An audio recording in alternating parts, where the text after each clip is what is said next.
White dragons, also called ice dragons or glacial worms, have a reputation as dull, stupid creatures. They are the smallest and weakest of the evil dragons, though even if slow-witted, they are terribly efficient hunters. In fact, they are the best hunters amongst all of dragonkind, and of course as greedy and evil as the other chromatic dragons.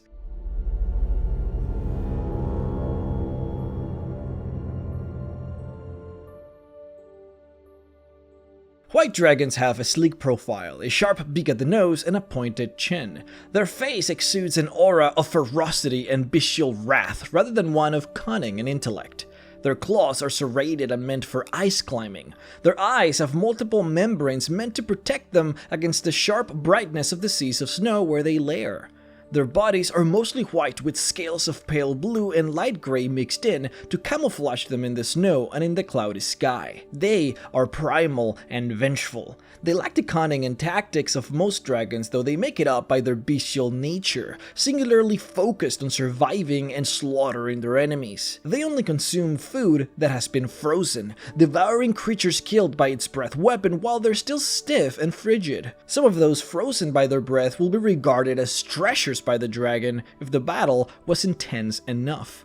Even though they are only moderately intelligent, they have extraordinary memories. They recall every slight and every defeat, and have been known to conduct malicious vendettas against creatures that have offended them. They are lone wolves. They avoid all other dragons except for other whites of the opposite sex for the purposes of mating. They attack creatures without provocation, and they rarely have slaves or servants. Only those who can withstand constant losses by the dragon ever get to serve a white dragon. Creatures like kobolds who constantly sacrifice themselves to the dragon in order to serve it. The only ones who can gain the obedience of a white dragon are those who show great strength in defeating it, who can bend it to their will. Creatures like powerful frost giants who tame them by beating them. White dragons love the cold sparkle of eyes and favor treasures that share a similar quality. Treasures like diamonds. That being said, typically you will find a lot of ivory and well-bound sculptures in their lair, since that's what you would find far north.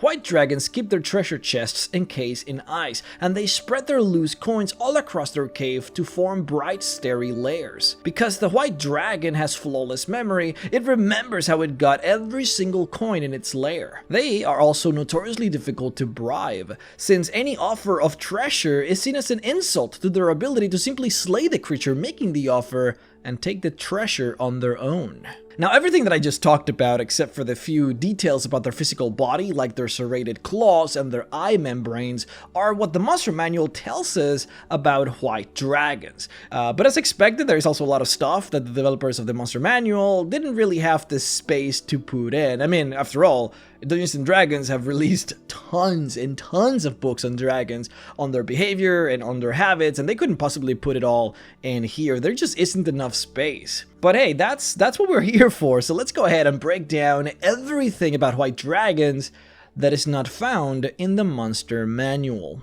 The biggest thing to understand in order to truly get the white dragon is their animal behavior, but more specifically is why they have this animal behavior. I want to cover this first because everything about this creature comes from this one factor, and that is the abilities and disadvantages of their brain.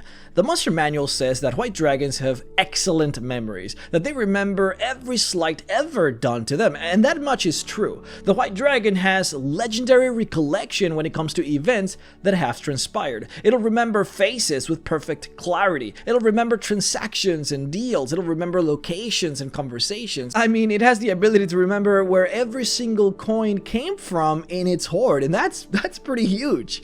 This power of recollection, however, only works for physical interactions that the dragon has done. The white dragon's brain does not truly understand much of anything that is an abstract concept. forget or remember it either.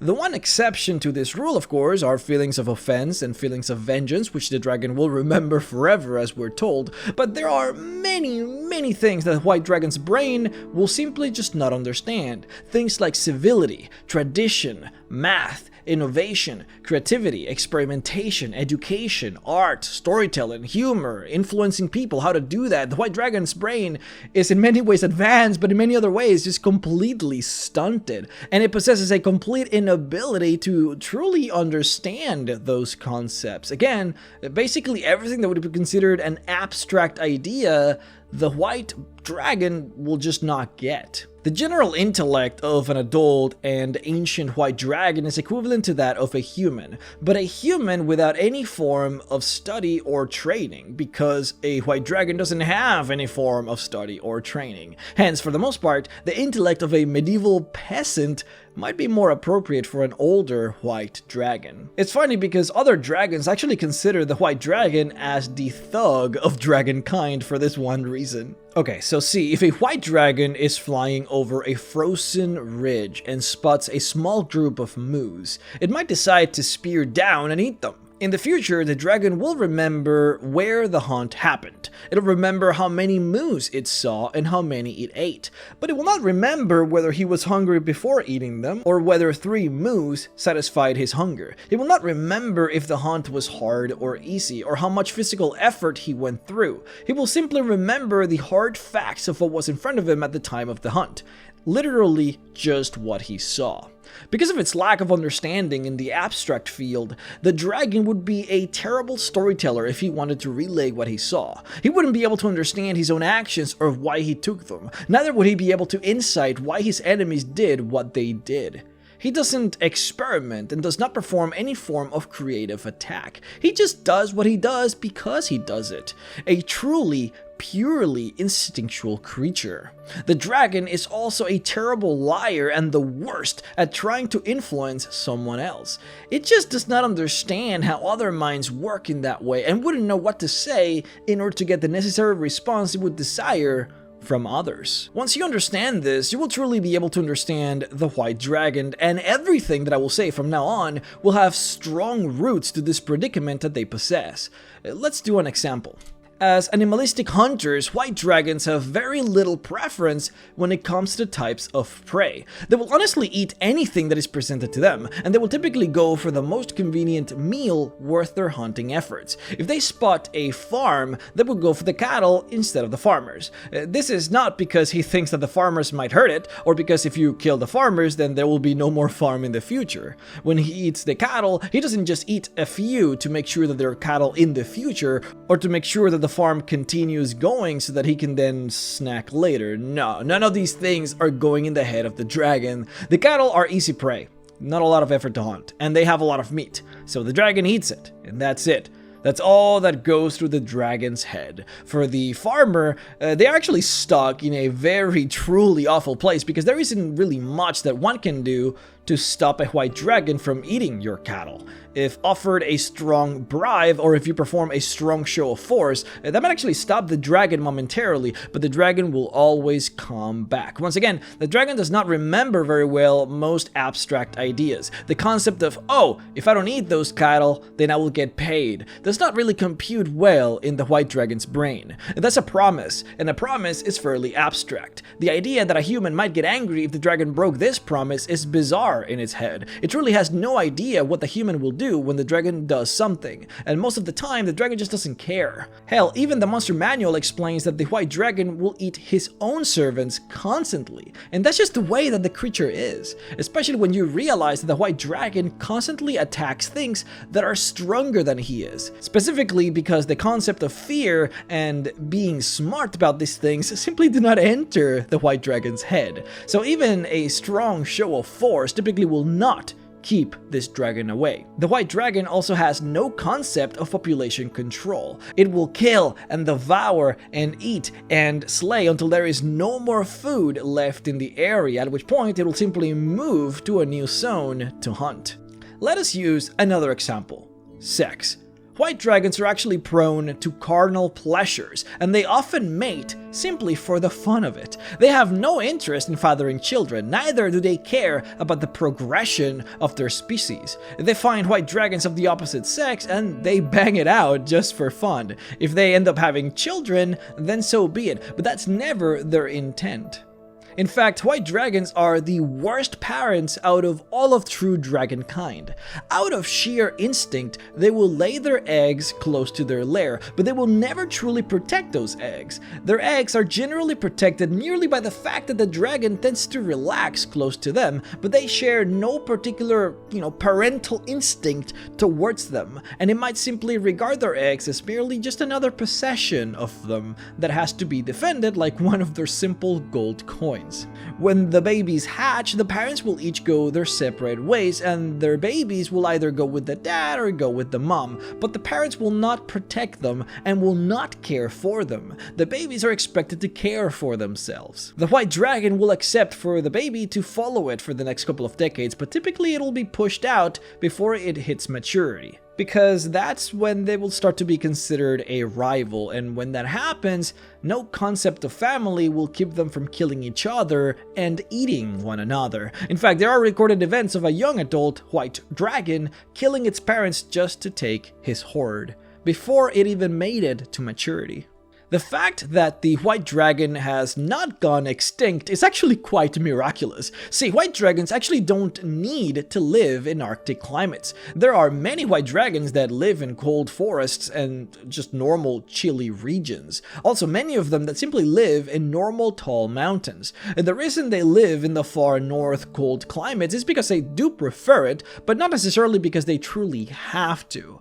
The problem with the ones that don't live in Arctic climates is that, well, they just die. White dragons are good hunters. They will always find food when they need to, but they are dumb, and their bright white color sells them out in non-Arctic climates. The heat also makes them sluggish and slow, which makes them easier targets. White dragons also have no concept of picking their targets, and many of them will try and attack fortified humanoid settlements and will simply get wrecked. They are also the weakest of all dragons, so any other dragon will kill them if they see them. They survive so well in the far north because, well, to be frank, no one else wants to be there.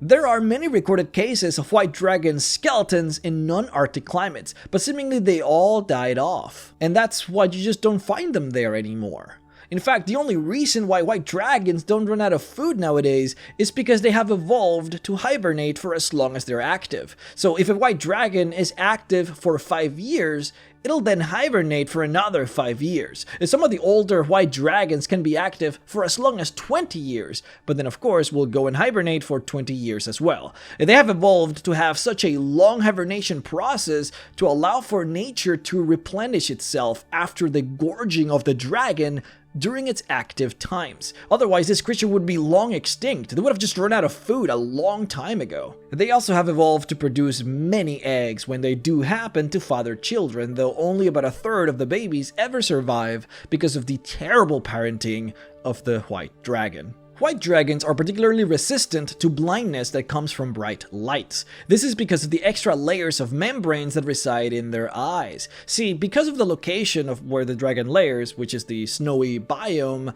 many creatures in this type of biome suffer what is called snow blindness. The snow reflects a large amount of UV rays back up right into the eyes of the creatures walking on said snow, which can cause burning of the cornea and subsequent painful momentary blindness.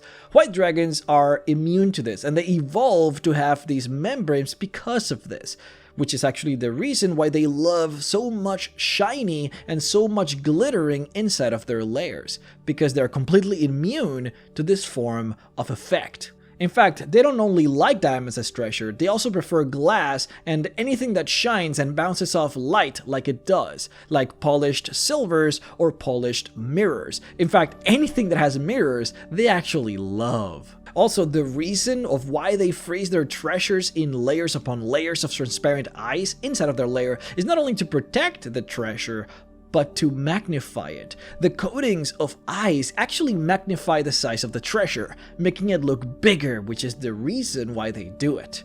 Lastly, white dragons hate talking, and it'll take a lot of convincing to make a white dragon actually speak. All they want to do is hunt, eat, and collect treasure. Any form of energy that they spend not doing those things is a serious waste of time in their eyes. But if you do manage to get one talking, we all know how difficult it is for a white dragon to be bribed. See, the trick is to hope that the white dragon is old enough to understand the idea of a promise, and promise it more meat and more treasure than what you're currently carrying if you're allowed to live. Of course, it is a huge gamble, but it is the best you've got. It is recorded as typically the only way to make any form of deal with a white dragon. Never offer a white dragon anything that you're wearing or anything that you're carrying, but something that you will bring it to it in the future. Though of course try not to offend it by not actually giving it the treasure, because you will very well know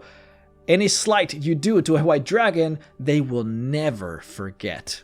Now before I go, do keep in mind that like with any dragon, they all have their own personality, and that personality could very well be completely different from much of what I have discussed today. This, I would say, should play out for most white dragons, but especially with legendary ancient dragons, those tend to be fairly unique from most others. I remember from the lore a white dragon that loved to talk, which is not something normally seen with this race. And also in a 5th edition official campaign, which I don't want to say for spoilers, we were presented with a couple of white dragons who were forced to submit by someone kidnapping and threatening their eggs. So generally you might see a wide range of personalities within these creatures, which happens a lot with intelligent monsters. Generally speaking, the more life experience and the more study a white dragon goes through, the less animalistic it should become. I would like to personally thank my Patreon supporters Rukato Fan, Major Fail Gaming, Wyatt Curlin, Barry Maskant,